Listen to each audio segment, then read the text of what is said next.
السلام علیکم۔ میرے چینل دادی ماں کی کہانیوں میں آپ سب کو خوش آمدید۔ جیسا کہ آپ سب جانتے ہیں کہ دادی ماں کی پیاری پیاری میٹھی میٹھی کہانیاں تو سبھی کو پسند ہوتی ہیں۔ اگر آپ بھی میری طرح دادی ماں کی پیاری پیاری میٹھی میٹھی کہانیوں سے لطف اندوز ہونا چاہتے ہیں تو میرے چینل کو لائک کریں، سبسکرائب کریں اور بیل نوٹیفیکیشن کو بھی آن کر دیں تاکہ میری آنے والی ہر ویڈیو کا نوٹیفیکیشن آپ کو مل سکے۔ آج جو میں آپ کو کہانی سنانے جا رہی ہوں وہ ہے 3 پریاں اور ایک پرسرار کنواں۔ ایک گاؤں میں ایک لکڑہارا رہا کرتا تھا جو کہ بہت ہی غریب تھا۔ ادھر ادھر سے لکڑیاں کاٹ کے اپنا اور اپنے بیٹے کا پیٹ پالا کرتا تھا۔ وقت گزرتے گیا اور وہ بوڑھا ہوتا گیا اور بہت زیادہ بیمار رہنے لگا اور بیماری کی حالت میں اللہ کو پیارا ہو گیا۔ ادھر جو اس کا بیٹا ابھی چھوٹا ہی تھا، اتنی عمر کا نہیں تھا کہ وہ کوئی کام کر سکے اور اپنی ماں کا پیٹ پال سکے۔ اس کی وجہ سے اس کی ماں بہت زیادہ پریشان رہتی تھی کہ میں اب اپنے بیٹے کا خیال کیسے رکھوں۔ اس لیے وہ لوگوں کے گھروں میں جاتی، کام کرتی، وہاں سے جو بچا کچا کھانا ہے وہ اپنے بیٹے کے لیے لے کے آتی، خود بھی کھاتی اور اپنے بیٹے کو بھی کھلاتی۔ ایسے ہی بڑی ہی مشکل سے گزر بسر ہو ہی رہا تھا، لیکن وہ بہت ہی خوشی کی زندگی گزار رہے تھے۔ بے شک پیسے کم تھے پر ان کی زندگی میں سکون بہت زیادہ تھا۔ ماں ہمیشہ اپنے بیٹے کو دیکھتی اور دعا دیتی کہ ایک دن تم ایک ولی عہد بنو گے۔ یہ میرے دل کی دعا ہے۔ ہم ہمیشہ غریب نہیں رہیں گے، انشاءاللہ ایک دن ہم ضرور امیر ہوں گے اور بہت زیادہ ہوں گے۔ اور یہ کہتی اور بیٹے کے ماتھے پہ پیار کرتی، اور بیٹا یہ سب سن کے بہت زیادہ خوش ہوتا۔ اس ٹائم تو وہ جانتا ہی نہیں تھا یہ ولی عہد کیا ہوتا ہے، کیونکہ وہ تو ایک لکڑہارے کا بیٹا تھا، وہ کہاں ان باتوں کو جان سکتا تھا۔ ایک دن ماں اپنے بیٹے کو پیار کر کے کام کرنے کی غرض سے باہر نکلی اور جا کے وہاں پہ کام کرنے لگی پر واپسی گھر نہ لوٹی۔ کافی دن گزر گئے، بیٹا بہت زیادہ اداس رہنے لگا، ماں کا انتظار کرنے لگا پر ماں نہ ملی۔ جب جا کے ادھر ادھر سے پتہ کیا تو پتہ چلا کہ اس کے رستے میں ہی انتقال ہو گیا تھا اور آس پاس کے لوگوں نے اٹھا کے اسے دفنا دیا، ایک لاوارث لاش سمجھ کر۔ اس پر اس بچے کا دل بہت زیادہ اداس ہو گیا، وہ بہت زیادہ رویا، بہت ہی زیادہ اداس ہوا اور دل ہی دل میں سوچنے لگا کہ مجھے ایسی جگہ پہ ہی نہیں رہنا جہاں پہ انہوں نے میری ماں کو ایسے ایک لاوارث لاش کی طرح دفنا دیا اور مجھے بتایا تک نہیں۔ بس میں نے ایسے خود غرض لوگوں کے بیچ میں نہیں رہنا، میں یہاں پہ نہیں رہوں گا۔ یہ کہتا ہوا وہ اس گاؤں سے چل دیا اور روتا روتا روتا روتا ایک جنگل کی طرف نکل پڑا۔ اب وہ جنگل کی طرف جا ہی رہا تھا کہ اسے ڈر بھی لگ رہا تھا، کیونکہ وہ کبھی گھر سے باہر نہ نکلا تھا۔ پہلے باپ کے سائے میں اور پھر ماں کے سائے میں زندگی گزار رہا تھا، لیکن اب اس کا اس دنیا میں کوئی بھی نہ تھا، وہ ایک یتیم بچہ تھا۔ بس اب وہ جنگل میں گیا اور وہاں پر رہنے لگا۔ وہاں کے کچھ جانوروں سے اس نے دوستی کر لی اور ان کے ساتھ کچھ دن گزارنے لگا۔ اب وہ جانوروں کی بولی بھی سمجھنے لگا تھا، ان کو بھی وہ سمجھنے لگا تھا۔ ظاہر ہے جن کے ساتھ رہے گا ان کی بولی تو وہ سمجھے گا ہی۔ ایک دن بیٹھے بیٹھے اس نے سوچا آخر کب تک میں اپنی زندگی ایسے ہی ایک جنگل میں گزار دوں گا؟ میری ماں نے میرے لیے اتنے سارے سپنے دیکھے تھے، وہ سب میں کب پورے کروں گا؟ اگر میں یہیں پہ رہا تو میں ہمیشہ یہیں کا ہو کے رہ جاؤں گا۔ مجھے اپنی زندگی میں بہت کچھ کرنا ہے، اپنے لیے نہیں اپنی ماں کے لیے، مجھے اپنی ماں کے سپنے پورے کرنے ہیں۔ یہ سوچ کے اگلی صبح اس نے اپنے سب دوستوں کو اللہ حافظ کہا اور ان سے ملا اور جنگل چھوڑ کے شہر کی طرف روانہ ہونے لگا۔ اب وہ جنگل سے نکل کے جا ہی رہا تھا کہ اچانک اسے بہت زیادہ نیند آنے لگی۔ اس نے سوچا اچھا چلو ابھی تو بہت دیر ہے، میں تھوڑی دیر سو جاتا ہوں۔ یہ سوچ کے وہ ایک گھنے درخت کے نیچے لیٹ گیا اور سستانے لگا اور اسے نیند آ گئی۔ ابھی وہ ٹھیک طرح سے سویا ہی نہیں تھا کہ اسے کیا نظر آتا ہے، 3 خوبصورت پریاں ایک گڑھے سے باہر نکل رہی ہیں اور وہ باہر نکلی ہیں، ادھر ادھر اڑ رہی ہیں، گھوم رہی ہیں، کھیل رہی ہیں، آپس میں بہت زیادہ خوش ہو رہی ہیں۔ وہ انہیں دیکھ کے بہت زیادہ حیران ہوا اور سوچنے لگا پریاں تو پرستان میں رہتی ہیں، یہ انسانوں کی دنیا میں کیسے آ گئیں؟ پھر اسے لگا شاید میں نیند میں ہوں اس لیے مجھے شک ہو رہا ہوگا اور وہ واپسی سونے لگا۔ لیکن وہ کیا دیکھتا ہے، ان میں سے ایک پری رو رہی ہے اور اسے اپنے پاس بلا رہی ہے۔ اسے کچھ سمجھ نہیں آتی کیونکہ وہ بہت زیادہ رحم دل ہوتا ہے، وہ سوچتا ہے اچھا میں پوچھتا ہوں یہ پری کیوں رو رہی ہے، میں اس کے رونے کا سبب دریافت کرتا ہوں۔ یہ سوچ کے وہ پری کے پاس جانے لگا۔ وہ جتنا اس کے قریب جاتا وہ اتنا دور چلی جاتی، وہ جتنا قریب جاتا وہ اور اتنی دور چلی جاتی۔ ایسے ہی کرتے کرتے وہ پری جہاں سے نکلی تھی وہیں تک جا پہنچی۔ جب اس نے وہاں پہ جا کے دیکھا وہ گڑھا نہیں تھا، وہ ایک بہت ہی خوبصورت سا محل تھا جو کہ کنویں کے اندر تعمیر تھا۔ اس نے کنویں کے اندر دیکھا تو وہاں پہ سیڑھیاں لگی ہوئی تھیں۔ اس نے سوچا چلو اب یہاں تک آ ہی گیا ہوں تو اندر جا کے دیکھ لیتا ہوں آخر یہ پریاں یہاں پہ کرتی کیا ہیں، کیا کنویں کے اندر پرستان تو نہیں، کوئی خفیہ جگہ تو نہیں، کیا یہ وہی جگہ تو نہیں جس کے بارے میں میری ماں مجھے دعا دیا کرتی تھی۔ یہ سب کچھ سوچتے ہوئے وہ بس نکلا اور اندر کی طرف جانے لگا۔ سیڑھیاں اترتے اترتے اترتے اترتے وہ کیا دیکھتا ہے، اندر تو بہت ہی عالیشان بہت خوبصورت سا محل تعمیر ہے۔ وہ ایک کمرے میں جاتا ہے، وہ کمرہ تو محل نما ہوتا ہے، زندگی کی ہر آسائشیں اس کے اندر ہوتی ہیں، ہر چیز اس میں ہوتی ہے۔ وہ دیکھ کے بہت زیادہ خوش ہوتا ہے، لیکن یہ کیا، وہاں تو کمرے میں سے کمرے نکل گئے۔ دیکھتے ہی دیکھتے وہاں پہ کیسے جیسے ایک نئی دنیا آباد ہو، نیا شہر بنا ہوا ہو، ایسا وہ دیکھنے لگا۔ اور یہ سب دیکھ کے وہ حیران ہو رہا تھا، ہر ایک چیز کو دیکھتے جا رہا تھا اور چلتے جا رہا تھا کہ یہ کیا ہے۔ ہر چیز اس کے لیے ایک نئی تھی، کیونکہ وہ ایک غریب سا لڑکا تھا، اس نے یہ سب زندگی میں پہلی بار دیکھا تھا، تو وہ سب دیکھ کے حیران تھا اور حیرانی میں چلتے جا رہا تھا کہ اچانک اس کے پاؤں پہ ٹھوکر لگی اور وہ زمین پہ گر گیا۔ جب وہ زمین پہ گرا تو اس نے دیکھا نیچے ایک تہہ خانہ ہے۔ اس نے سوچا مجھے اس تہہ خانے میں جانا چاہیے، یہاں پہ بھی جا کے دیکھنا چاہیے یہاں پر کیا ہے۔ جب اس نے تہہ خانے کے اندر اترنے کی کوشش کی تو کیا دیکھتا ہے، اندر تو بہت ہی گہرا اندھیرا ہے، چاروں طرف اندھیرا ہی اندھیرا ہے۔ وہ دیکھ کے بہت زیادہ پریشان ہو رہا تھا کہ یہ کیا، اتنا خوبصورت محل میں اتنا گہرا اندھیرے والا کمرہ، ایسا کیوں ہے۔ اتنی دیر میں اس کو پھر پاؤں پہ ٹھوکر لگتی ہے تو وہ کیا دکھتا ہے، وہ تو ایک کھوپڑی ہوتی ہے جو کہ پتہ نہیں کتنے سالوں کی وہاں پہ پڑی ہوئی ہوتی ہے۔ اس کی نہ آنکھیں ہوتی ہیں نہ کچھ، اور بس وہ ایک ہڈیوں کا ڈھانچہ ہوتا ہے۔ اسے وہ دیکھ کے ڈرتا ہے اور سائڈ سے نکل جاتا ہے۔ سامنے ایک ٹیبل پڑا ہوا ہوتا ہے، ایک دم سے وہ پورا تہہ خانہ روشن ہو جاتا ہے۔ وہ گھبرا کے ادھر ادھر دیکھتا ہے تو سامنے سنگ مرمر کی بہت ہی پیاری پیاری 3 مورتیاں پڑی ہوئی ہوتی ہیں۔ وہ 3 مورتیوں کو دیکھتا ہے اور دیکھتے ہی رہ جاتا ہے کیونکہ وہ بہت ہی زیادہ خوبصورت ہوتی ہیں۔ وہ انہیں دیکھ رہا ہوتا ہے لیکن وہ کیا دیکھتا ہے، ایک سنگ مرمر کی مورتی، اس کے پاؤں میں بھی ایک کڑا ہے۔ وہ دوسری کو دیکھتا ہے، اس میں بھی ایسے ہی ہوتا ہے اور تیسری میں بھی ایسے ہی ہوتا ہے۔ وہ یہ دیکھ کے بہت حیران ہوتا ہے کہ اتنی پیاری مورتیاں اور تینوں کے پیروں میں ایک جیسا کڑا، ایسا کیوں ہے۔ وہ یہ سوچ رہا ہوتا ہے اور ہر چیز کو دیکھ کے جائزہ لے رہا ہوتا ہے کہ یہاں پہ یہ سب کیا ہے، کہ اچانک اس کے دل میں آتا ہے چلو میں ایسا کرتا ہوں، ان کے پیروں سے یہ کڑا اتار دیتا ہوں، اس کی وجہ سے یہ پیاری نہیں لگ رہی، ورنہ تو یہ مورتیاں بہت پیاری ہیں، پتہ نہیں کتنے سالوں سے یہاں پر ہے، کوئی دوبارہ آئے نہ آئے، چلو میں یہ اتار دیتا ہوں۔ وہ وہیں سے کھڑا ایک کٹر اٹھاتا ہے اور ان کے پیروں کی کڑیاں کاٹ دیتا ہے۔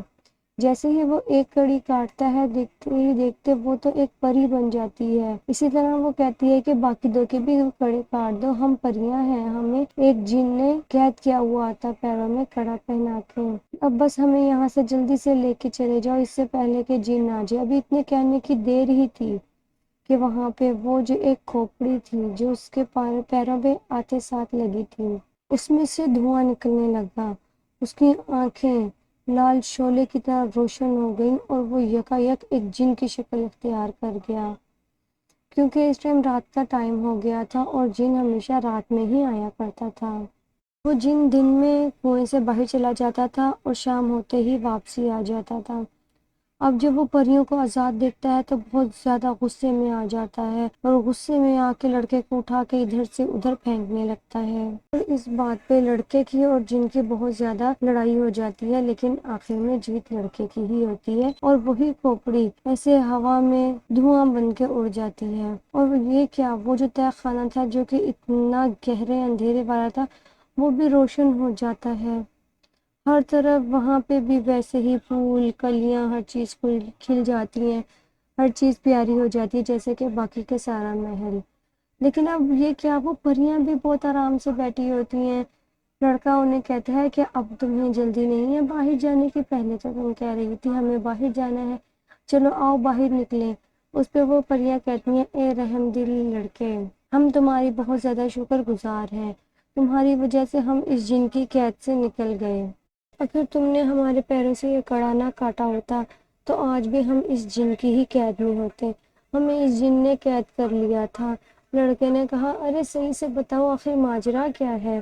میں تو کوئی بھی بات نہیں جانتا، بس مجھے یہ مورتیاں پیاری لگی اور پیروں میں یہ کڑے بہت برے لگ رہے تھے، اس لیے میں نے انہیں کاٹ دیا۔ میں نے تو کچھ بھی نہیں کیا، لیکن جانے انجانے میں مجھے لگتا ہے میں آپ لوگوں کی مدد کر بیٹھا ہوں۔ اس کی معصومیت پہ وہ تینوں پریاں ہنسنے لگی اور کہنے لگی مدد نہیں کر بیٹھے ہو، تم نے تو ہمیں ایک نئی زندگی دے دی ہے۔ اچھا ہم تمہیں بتاتی ہیں ہمارے ساتھ کیا گزرا۔ اس پہ وہ اسے اپنے سارا ماجرا سنانے لگیں کہ ہم پریاں ہیں، ہم پرستان میں رہتی ہیں، ہمیں زمین کے لوگوں سے ملنے کا بہت زیادہ شوق تھا، ہم ان سے ملنا چاہتی تھی، انہیں دیکھنا چاہتی تھی، لیکن جو ہمارے والد صاحب تھے، جو ہمارے شہنشاہ تھے، وہ کہا کرتے تھے کہ پریوں کے لیے دنیا اچھی نہیں، انسانوں کی دنیا بہت خراب ہے، وہ بہت زیادہ سیلفش لوگ ہیں، وہ پریوں کو یہاں پہ رہنے نہیں دیں گے۔ لیکن ہم ان کی بات نہیں مانا کرتے تھے، ہمارا دل کرتا تھا کہ ہم بھی انسانوں میں آ کے رہیں، انہیں دیکھیں، ان کی زندگی کو ہم بھی انجوائے کریں۔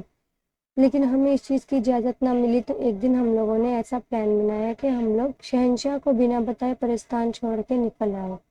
اور جب ہم یہاں پہ آئے ہم نے دیکھا، ہمیں سب کچھ بہت اچھا لگا، لیکن ہم نے سوچا کہ ہم دن میں اس کنویں میں رہا کریں گے اور رات میں ہم سب لوگوں سے جا کے ملا کریں گی کہ انسان کیسے ہوتے ہیں، ان لوگوں کو ہم جانیں گے۔ اسے دیکھنے کے لیے ہم نے سوچا کہ یہ کنواں ہمیں پسند آیا، ہم نے سوچا اب ہم اس کنویں میں رہیں گے اور یہیں پہ ہر چیز اپنی رہ کے پوری کریں گے۔ ایک دن ہم ایسے ہی شام میں باہر نکلی ہوئی تھی انسانوں کی دنیا میں، انسانوں کا روپ لے کے انسانوں کے ساتھ، وہاں پر یہ ایک جن آ گیا اور اس نے ہمیں پہچان لیا کہ ہم ایک پریاں ہیں، کیونکہ یہ بہت لالچی تھا، یہ ہمارے پرستان سونا چرانا چاہتا تھا، یہ چاہتا تھا کہ شہنشاہ کو گرفتار کر کے یہ ہمارے پرستان پر خود راج کرے اور سب پریوں سے اپنے ظلم کرے، اور ہم نے اس کی کہنا نہ مانا۔ اس نے ہمیں بہت ورگلایا، بہت کہا کہ ہم ان سے اپنے شہنشاہ کا راستہ بتا دیں اور اپنے شاہی خزانے کا راستہ بتائیں۔ ہم یہ چیزیں نہ مانے تو یہ ہمیں اٹھا کے اسی گفا میں لے کے آ گیا اور ہمیں مورتیاں بنا کے پیروں میں کڑا ڈال دیا۔ تو ہوا یہ کہ جب سارا دن ہم لوگ یہاں پہ رہتی سنگ مرمر کی مورتیاں بن کے، جیسے ہی شام ہوتی ہم پریاں بن کے باہر نکل جاتی، کیونکہ اس کے جادو کا اثر یہ تھا کہ دن میں ہم مورتیاں رہتی اور شام میں ہم اصلی حالت میں آ جاتی۔ لیکن جیسے ہی ہم اپنی اصلی حالت میں آتے ہم اپنے پرستان کی طرف جانے کی کوشش کرتے، ہم وہاں پر اڑتے، وہاں پہ جاتے، ہم چلے جاتے، لیکن ہم ایک حد سے آگے نہ بڑھ پاتے۔ جتنی بھی ہم کوشش کرتے یہ پیروں میں ہماری بیڑیاں ہمیں آگے نہ جانے دیتی اور ہم اداس ہو کے واپسی آ جاتے۔ ہم تو امید ہی چھوڑ بیٹھے تھے کہ اب ہم اپنے ملک میں واپس جائیں گے، اور یہ ہمارا یہی راز تھا کہ اس نے کہا تھا کہ تمہیں کوئی بھی انسان جب تک بنا کسی مطلب کے ان بیڑیوں سے نہیں نکالے گا تب تک تم میری جادو میں ہی رہو گی اور ایسے ہی یہاں پہ بند رہو گی، اور جب تک میرا کہنا نہیں مانو گی ہم بالکل بھی نہیں چھوڑوں گا میں تمہیں۔ ہم کئی سالوں سے اسی انتظار میں تھے کہ کوئی تو ہمیں بچائے، کوئی تو ہمیں بچائے، آخر کار تم نے ہمیں بچا لیا۔ یہ کہہ کے وہ خوش ہونے لگی اور اس کو کہنے لگی کہ لیکن ہم تمہارے لیے اب کچھ کرنا چاہتی ہیں۔ اس پر لڑکے نے کہا آپ میرے لیے کیا کر سکتی ہیں، میں ایک غریب سا لکڑہارے کا بیٹا ہوں، یتیم ہوں، میرے تو پاس کچھ بھی نہیں ہے۔ اس نے کہا ٹھیک ہے تم ہمیں اپنی خواہش بتاؤ، کوئی بھی ایک خواہش بتاؤ جو تم اپنی پوری کرنا چاہتے ہو، ہم تمہاری وہ خواہش پوری کر کے اپنے پرستان میں جائیں گے۔ اس پہ لڑکے نے بنا سوچے سمجھے کہہ دیا میں ولی عہد بننا چاہتا ہوں۔ اس پہ وہ پریاں ایک دوسرے کو دیکھ کے مسکرانے لگی اور کہا کہ چلو ٹھیک ہے اب تم ہمارے ساتھ چلو، ہم تمہیں ولی عہد بنوائیں گے۔ اس پہ لڑکا حیرت بھری نگاہوں سے انہیں دیکھنے لگا اور کہنے لگا کیا واقعی میں ولی عہد بن سکتا ہوں؟ پریوں نے کہا ہاں ضرور، کیوں نہیں۔ انہوں نے اپنی جادو کی چھڑی گھمائی تو وہاں پہ ایک قالین آ گیا اور اس قالین پہ وہ تینوں پریاں اور وہ لڑکا بیٹھ گیا اور دیکھتے ہی دیکھتے وہ اس کنویں سے باہر نکل گیا اور اڑتے اڑتے اڑتے اڑتے جنگل پار کرتے کرتے ایک بہت بڑے محل کے دروازے کے باہر جا کے کھڑے ہو گئے اور وہاں پہ لے جا کے اس قالین کو روکا اور تینوں وہاں پہ اتر گئیں اور لڑکے سے کہا اب بس صبح ہونے کا انتظار کرنا ہے، اب تم یہیں پہ رکنا، صبح جب اس محل کا دروازہ کھلے گا تو وہاں پر سب سے پہلے تمہیں دیکھ کے تمہیں اندر بلایا جائے گا اور تمہاری ہوشی کی جائے گی، تاج پہنایا جائے گا اور تمہیں ولی عہد بنایا جائے گا۔ لڑکے کی حیرانگی ختم ہی نہیں ہو رہی تھی، وہ سوچ رہا تھا کہ یہ کیسی باتیں ہو رہی، لگ رہا تھا شاید اسے پاگل بنایا جا رہا ہے یا اس کا مذاق اڑایا جا رہا ہے۔ ایسے کیسے ہو سکتا ہے کہ محل کا دروازہ کھلے اور اسے ولی عہد کے لیے چنا جائے؟ اس سے پریوں نے کہا کل رات جب ہم باہر نکلے تھے تو ہم نے دیکھا کہ اس ملک کا بادشاہ جو کہ بہت زیادہ ضعیف العمر ہو گیا ہے، اپنی زندگی کے آخری پڑاؤ پہ ہے، اس کی کوئی اولاد نہیں ہے۔ اس نے کل اعلان کروایا تھا کہ جو بھی لڑکا میرے محل کے دروازے پہ سب سے پہلے پہنچے گا میں اسے ولی عہد بنا دوں گا، کیونکہ اس کے محل تک پہنچنا کوئی آسان کام نہیں، کیوں یہ بہت زیادہ دور ہے، یہاں پہ کوئی عام انسان نہیں پہنچ سکتا۔ اس لیے بادشاہ نے یہی شرط رکھی تھی کہ جو یہاں تک پہنچے گا وہ بہت ہی بہادر اور دلیر ہوگا تو اسے میں اپنا ولی عہد بنا دوں گا، کیونکہ وہ اپنے زندگی میں اپنے سامنے دیکھنا چاہتا تھا کہ آخر وہ کون ہے جو اس کی رعایا کو سنبھال سکے، دیکھ سکے۔ وہ بہت ہی زیادہ رحمدل تھا، اپنی رعایا کے بارے میں بہت اچھا سوچا کرتا تھا۔ اور وہ لڑکے کو تاکید کرنے لگی کہ جب تم ولی عہد بن جاؤ گے بس تم رحم دل رہنا، اپنی رعایا کا خوب خیال رکھنا، ان کے ہر مسئلے کو غور سے سننا، انہیں کبھی پریشان مت کرنا، بس اتنا کر دینا ہمیں لگے گا کہ ہم نے ہر چیز کر دی، انسانوں کی دنیا میں آ کے ہم نے کوئی اچھا کام کر دیا، ہمارا مان کبھی مت توڑنا۔ اس پہ لڑکے نے کہا ہاں ضرور، کیوں نہیں، میں ایسا ہی کروں گا، میں سب کا خیال رکھوں گا، میں بہت ہی اچھا ولی عہد بنوں گا۔ اور بس یہ کہنا تھا کہ وہ پریاں وہاں سے اسے اللہ حافظ کہہ کے غائب ہو گئی اور لڑکا وہیں پہ بیٹھ گیا اور صبح کا انتظار کرنے لگا۔ جیسے ہی صبح ہوئی اور اس محل کا دروازہ کھلا، انہوں نے وہاں پہ اس لڑکے کو دیکھا تو بڑے ہی ادب سے سر جھکا کے اس کو اندر لے کے آئے اور بادشاہ کے سامنے حاضر کیا اور کہا بادشاہ سلامت، یہی لڑکا باہر ملا ہے اور کوئی بھی نہیں تھا، تو اب اس کے بارے میں کیا خیال ہے؟ اس پہ بادشاہ نے کہا بس خیال ختم سارے، اب یہی ولی عہد بنے گا، میرے مرنے کے بعد میری رعایا کو، میری جائیداد کو یہی سنبھالے گا، میری رعایا کا خیال رکھے گا۔ یہ کہہ کے پورے شہر میں منادی کروا دی گئی کہ ولی عہد مل گیا ہے، سب خوشی کے تانے بانے گانے لگے، ڈھول تاشے بجنے لگے، سب لوگوں کو شام میں اکٹھا کیا گیا دربار میں اور لڑکے کو بٹھا کر اس کی تاج پوشی کی گئی اور اس کے حوالے پورا ملک کیا گیا اور اس کو سمجھایا گیا کہ اب سے تم نے یہیں پہ رہنا ہے اور سب کا خیال رکھنا ہے۔ بس لڑکا یہ دیکھ رہا تھا اور دل ہی دل میں سوچ رہا تھا اس کی ماں کی بات، جو اس کی ماں نے کہا تھا ایک دن میرا بیٹا ولی عہد بنے گا۔ آج اسے یقین ہو گیا کہ ماں کی دل کی باتیں ہمیشہ پوری ہوتی ہیں، ماں جو بھی اپنے بچوں کو دعا دیتی ہے وہ لازمی پوری ہوتی ہے۔ بس وہ یہ سوچ رہا تھا اور خوشی کے آنسو رو رہا تھا اور سب لوگوں کو دیکھ دیکھ کے اپنی قسمت پہ رشک کر رہا تھا، اور ایسے ہی اسے اپنی رحم دلی کی وجہ سے اتنا سب کچھ مل گیا جو وہ زندگی میں کبھی نہ پا سکتا تھا۔